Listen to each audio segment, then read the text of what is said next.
¿Qué quiere decir la letra mata pero el espíritu vivifica? Shalom, shalom, lekulam, espero que estén bien. La importancia de darle la mejor interpretación a los textos, vamos a estar aprendiendo en todo este tiempo en el cual yo voy a estar compartiendo videos con ustedes, amén. Y tal es el texto en el que siempre primero te lo voy a leer en la Reina Valera y es 2 Corintios 3:6 y dice así: el cual asimismo nos hizo ministros completamente de nuevo pacto, no de la letra, sino del espíritu, porque la letra mata, mas el espíritu vivifica. Y muchas de las veces principalmente yo era de las que decía que las letras te matan, más el espíritu te vivifica. O sea, quieren estar muertos y no quieren estudiar. O sea, quieren mucha letra, pero no quieren tener el Espíritu Santo. Pero vamos a leerlo, lo que dice en la Torá restaurada. ¿Por qué crees que yo compré mi Torá restaurada? Porque aquí es que nos dice más profundamente lo que tú tienes que entender y yo tengo que entender. Y aquí fíjate a qué se refiere. Fíjese bien, presta atención. El mismo texto, el mismo pasuk. Dice así: quien hasta nos ha hecho pertenecientes para servir como obreros, ¿ok?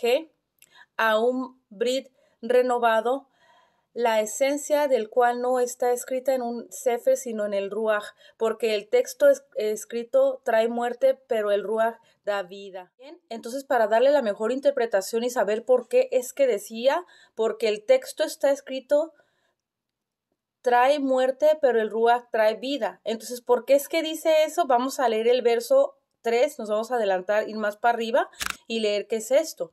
Ustedes manifiestan claramente que son una carta abierta de Mashiach, puesto a nuestro cuidado, escrito no con tinta, sino por el Ruach HaKodesh, no en tabla de piedra, sino en el lev humano. ¿Ok? Entonces, ¿a qué se refiere esto? A veces nosotros decimos, no, es que no tienes que estudiar tanto porque es que te vas a morir, el Ruach HaKodesh lo vas a matar. Entonces no se refiere a eso, amado. Quiero dejarte un audio para que tú tengas más presente a lo que se refiere, pero es el tiempo de empezar a darle la mejor interpretación a los textos, no hablar lo que pensamos de repente. Yo pienso que nos estamos puliendo, ¿verdad? Nos vamos a pulir día a día y de esto se trata, amado, de ser pulidos, de ser diferentes y de ser cada día mejores y renovados, personas que ya no estamos como antes, que somos diferentes. Entonces queda más que claro que lo que dice aquí es que ya Hashem Kadosh nos ha puesto esto no en tabla, sino en nuestro lev. O sea, ya los mishvot, ya los mandamientos, ya tú los tienes, ¿ok?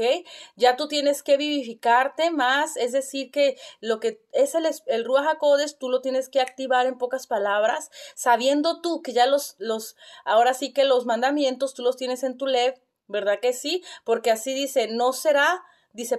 porque el texto está escrito, trae muerte, pero el Ruach da vida. O sea, andar en el espíritu, como decimos los cristianos antes, es algo fuerte que te ayuda a cumplir los mandamientos. Es tiempo de escuchar a Hashem, a su Ruach HaKodesh, ¿verdad? Para poder llevar los mandamientos y tratar de no, como decimos, pecar, de transgredir la Torah, ¿verdad? De no ir para los lados como los cangrejos, sino simplemente para enfrente. Así que te voy a dejar este audio para que tú entiendas mucho mejor lo que yo te estoy hablando el día de hoy. Acompáñame. Las malinterpretaciones de la Biblia pierden toda gracia cuando han arruinado la vida de una persona. Hasta cierto punto ese era el caso de un joven que me contaba su testimonio. Este muchacho, llamémoslo Pedro, había asistido por años a una iglesia supuestamente cristiana.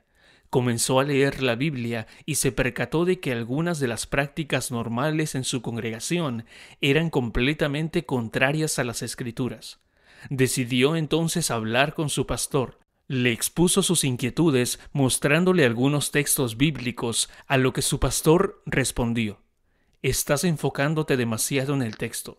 Recuerda, la letra mata, pero el espíritu vivifica». Malinterpretando el texto. Tomar un pasaje como 2 Corintios capítulo 3, versículo 6 y darle una interpretación incorrecta es cosa seria.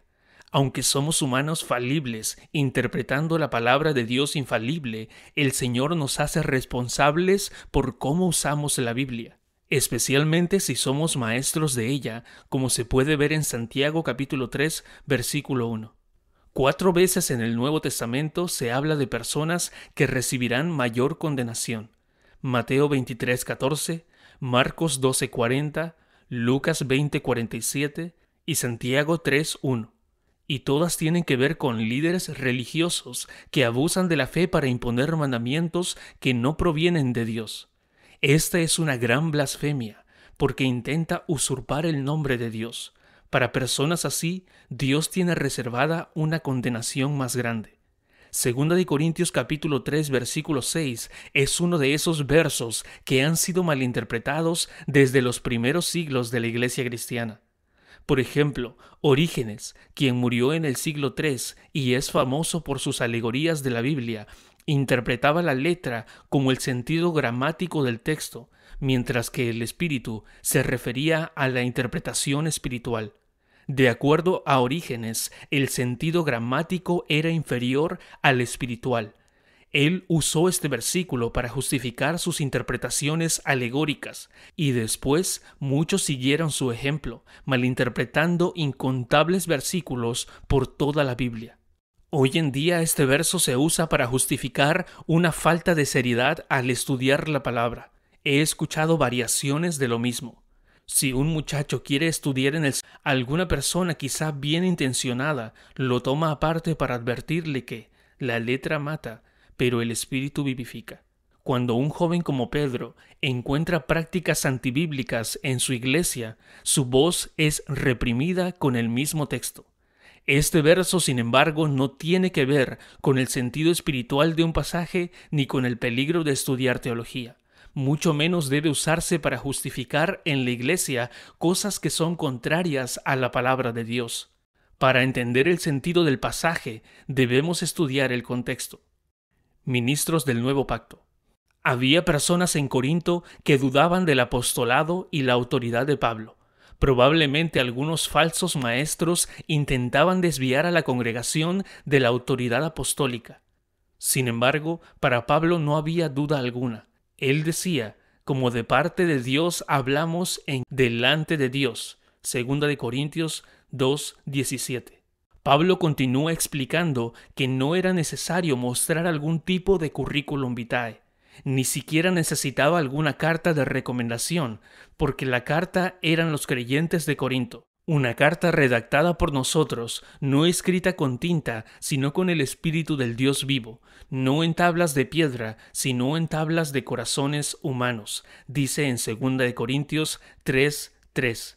Este verso nos da una pista para interpretar 2 de Corintios 3:6, pues vemos el contraste que Pablo hace entre las tablas de piedra, una referencia al pacto de la ley del Antiguo Testamento, y la obra del Espíritu, la cual se hace directamente en el corazón humano.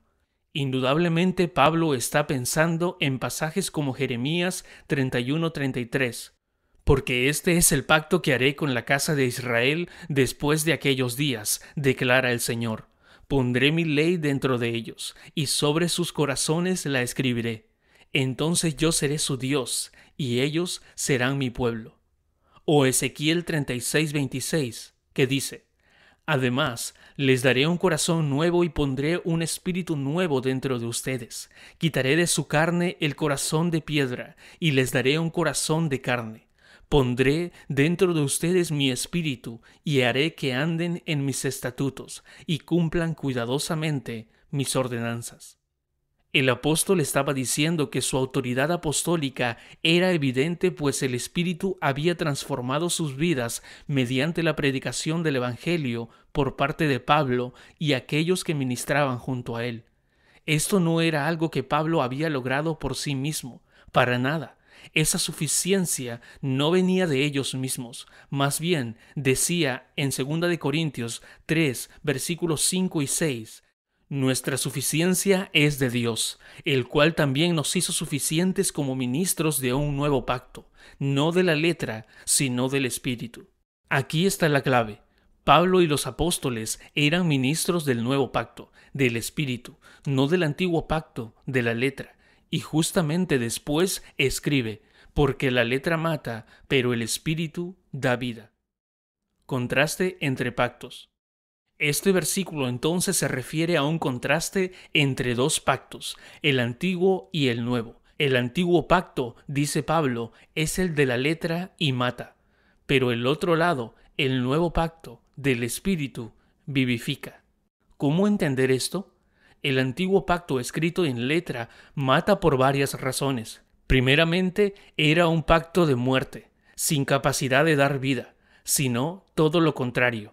El pecado que mora en el ser humano se aprovecha del mandamiento para producir más pecado y finalmente la muerte.